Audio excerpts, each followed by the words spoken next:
साहब। राम राम जी, राम राम। आओ जी, बैठो।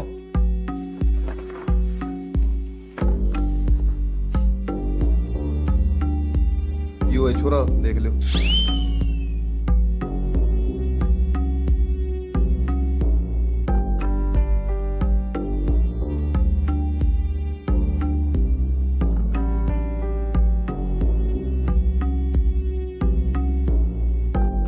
अच्छा चौधरी साहब, क्या कुछ कारोबार अपना? अपने पास 10 तो किले हैं और कल्ला छोरा और छोरा भी सरकारी नौकरी आ। परमात्मा ने सारी तरह की मौज कर रखी है।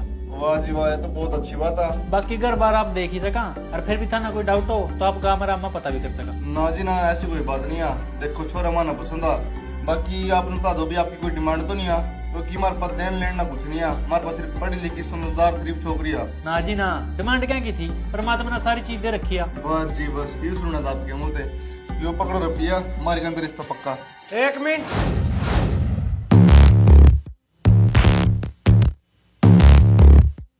है क्यों नहीं है डिमांड? गड्डी चाहिए, वो भी क्रेटा टॉप मॉडल। शाबाश।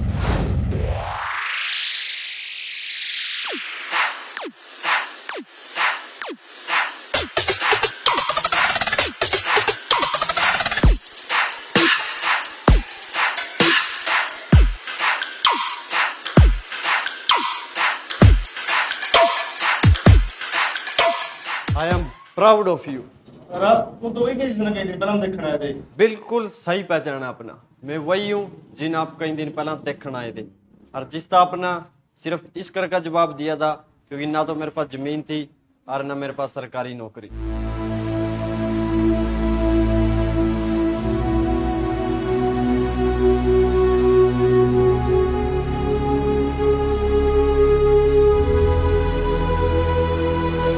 हाँ फिर इसमें गलती क्या?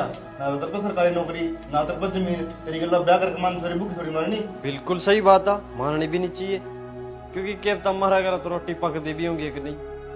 तो फिर इस पर तो जमीन भी और सरकारी नौकरी भी है, तो करो रिश्ता। बस इन गल भी क्या रिश्ता करा, यहाँ तो कच्चे बंदे लिखड़े, मैं तो गड्डी की डिमांड कर दी। अच्छा, मतलब इनकी डिमांड और थारी डिमांड कुछ नहीं। ले, मन ने क्या डिमांड करी है? क्यों? सरकारी नौकरी और जमीन बाढ़नी या डिमांड नहीं है? ले, इसमें डिमांड की थी तो अपनी दी बेटी बात अच्छा कर बात देखी है। हाँ तो फिर दिख तो गया अच्छा घर बार है, करो ना रिश्ता।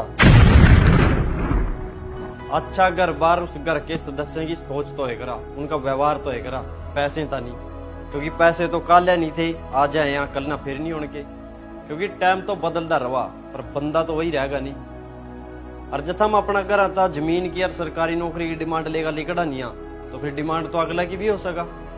अरे इन्होंने थारी दोनों डिमांड पूरी कर दी, तो फिर इनकी डिमांड थम पूरी करो, और अगर नहीं कर सकते तो फिर इतना बड़ा मुंह बावा क्यों? था ना वह कहावत नहीं सुनी के कि बंदा ना उतने ही पैर पसारने चाहिए जितनी चादर हुआ। था ना इनकी जमीन देख ली, नौकरी देख ली, घर देख लिया, पर था ना इसका तो नहीं पता यू किस तरह का। जे ब्याह पीछा इन्हें नौकरी भी छोड़ दी और सारी जमीन बेचकर डिफाल्टर पना में डाल दी, फिर क्या करेंगे तम? और चल छोड़ दो उस बात ने भी, जे था ना इनकी डिमांड भी पूरी नहीं करी और फिर भी किस तरह ना किस तरह क्या सुनकर रिश्ता कर दिया, तो यहाँ सारी उम्र नहीं थारी छोरी ना जीवन देने के। और अगर था ना अपनी छोरी की खुशी वास्ता कर्जा ठाका गड्डी दे भी दी, तो फिर थारी नहीं जिंदगी रहने की, क्योंकि हम कदले कर्जा भुगतते फिरेंगे। इस सिचुएशन में या तो थारी जिंदगी नरक बनाएगी या फिर थारी छोरी की। मैं बड़े की इज्जत करूं, क्योंकि बहुत सारे काम वहां सही हैं, पर कुछ काम ऐसे हैं जिन हमारे बड़े बुजुर्ग एक परंपरा सोच का शुरू तक लेकर ईब लग गलत कर दे आ रहे हैं। हमारी 80% ताई चाची बुआ मम्मी बंदे गेला नहीं, सिर्फ जमीना गेला ब्याह रखिया। रिश्ता करने गए अखनू क्या किले आवा छोरा ना, अखनू का आवा 15 किले, अच्छा या फिर पकड़ रुपया रिश्ता पक्का। अखनू छोरा देख लियो, वो छोरा के देखना 15 किले दी यार। फिर बाद में लोटरी में कोई शराबी लिगड़ा, कोई नशेड़ी लिगड़ा, कोई डिफाल्टर लिगड़ा।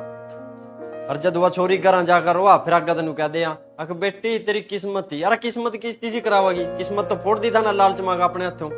उन 15 किले का फायदा क्या जो उन्हें संभन वाला ही नहीं ढंग सर कोया। और आज भी वही सिस्टम चल रहा। आज लोगों पर जमीन तो थोड़ी रह रही है, आज सरकारी नौकरी देख दे फिर। सुख चैनता तो खाई हुई, सुख की रोटी भी बथेरी होगा, और क्लेश करके तो चाहे 56 पकवान भी खा ले उसका भी कोई फायदा नहीं।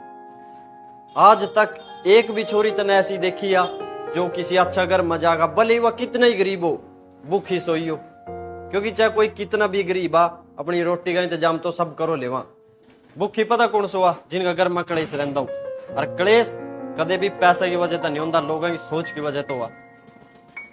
अच्छा एक बात बता, ब्याह करा का अगला घर में तू जाएगा कि तेरी छोरी जाएगी? छोरी जाएगी। तो फिर तने उससे पूछे एक बार भी क्यों ना कैसा छोरा चाहिए, कैसा घर बार चाहिए? क्योंकि जिंदगी तो उसने काटनी है नहीं, तेरा क्या तो बैठाएगा गड्डी में तोड़ देगा। मैन्यू नहीं कहता कि हम जानबूझ कर गलत डिसीजन लेवा।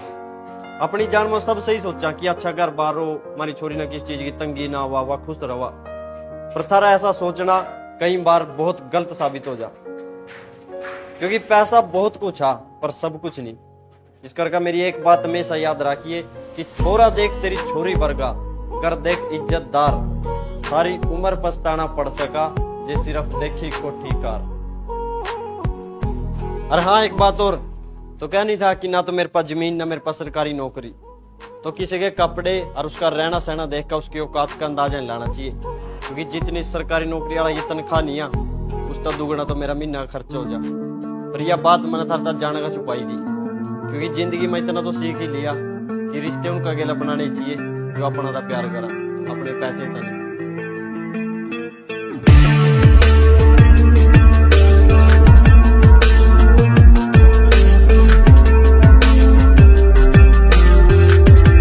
कोई बड्डी है कोई छोटी है, पांचों आंगली कदे बराबर होई है कि? एक सवाल है मेरा सारी ब्याह उड़िया तय, आज लग बिना रोटी खाए कदे कोई सोई है कि? बिना गुंदे चुन बनी कदे लोई है कि? निम्मा धर्मी वाली बात किते रही नहीं है। चाहे गलत है बेटी वाले पर दहेज मांगना, बंदला सरकारी टोना भी सही नहीं है।